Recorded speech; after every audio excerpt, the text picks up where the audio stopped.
Okay, welcome all to a Star Trek science fiction sci-fi roundtable, political roundtable. Will this be Meet the Press or Face the Nation? Or The View? The View, the View is really political, right?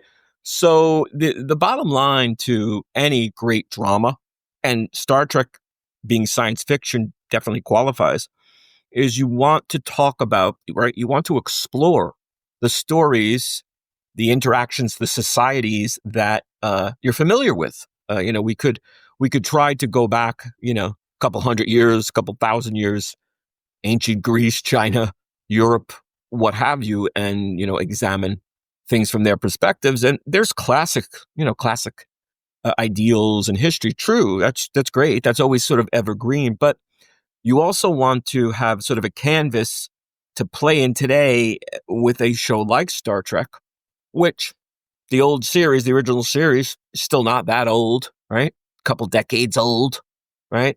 Next Generation, Deep Space Nine, Voyager. Now you have Discovery, Picard, Strange New Worlds.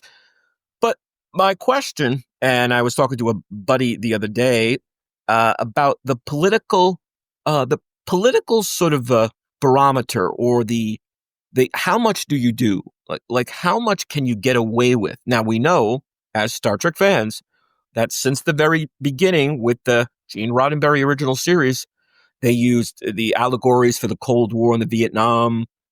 The Klingons, if I recall, were sort of envisioned as the communist Chinese or Russians, sort of a mix. I think a little bit more, say, Chinese.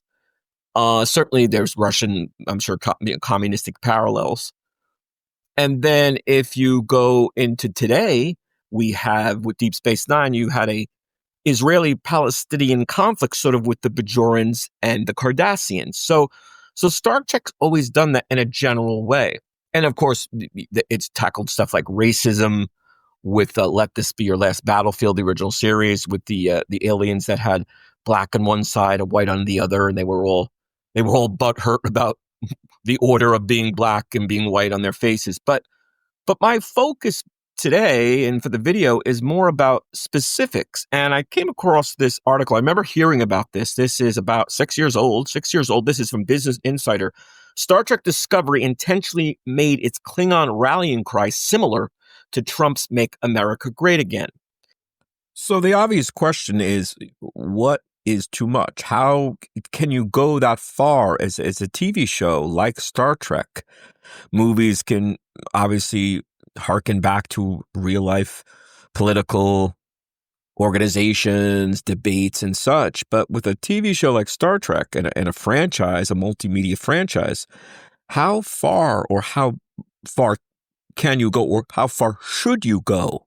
Should you keep on trying to sort of alienate your fan base? Because this happened to be something to do with Donald Trump, with Trump supporters, but it could have been any party. It could have been any political organization, any movement. And it's one of those questions that everyone asks themselves. Well, certainly studios and producers of TV and films should ask themselves. Just recently, I guess we might have seen it in a really egregious extreme form, was with Snow White and Rachel Zegler, the Disney film. Now, I guess no one can prove for sure that it flopped so badly, meaning what was the true reason? Is it just a bad film?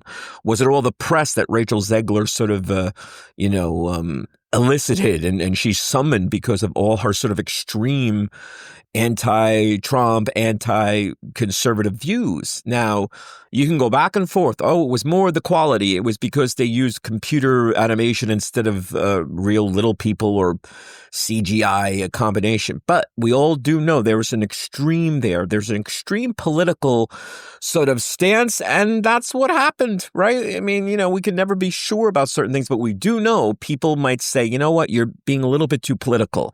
And with Star Trek being one of the most successful science fiction entertainment franchises in history, it's hard to say how political can you go? How far should you go? So what do you think? What are your thoughts? Give us your thoughts and feedback. Hope you're enjoying. Hope you're subscribing. See you soon.